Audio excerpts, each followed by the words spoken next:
अलीकडेच काहीतरी एक घटना घडली, माझ्या वाचनात आली.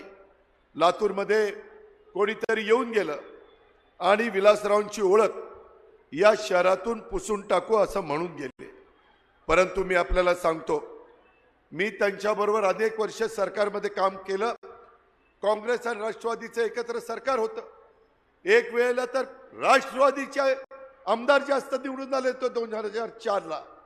तरी देखील नेते आदरणीय पवार साहेबांनी निर्णय घेतला की आपण मुख्यमंत्री पद न घेता आपण काँग्रेसला देऊ. हा राष्ट्रवादीने मनाचा मोठेपणा दाखवला.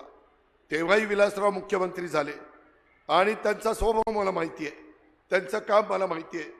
देशमुख साहेबांचं महाराष्ट्रासाठीचं योगदान आपल्याला विसरता येणार नाही आणि त्याच्यामुळे कुणी असं पुसून टाकू शकत नाही. अरे, आपली मराठी संस्कृती आहे.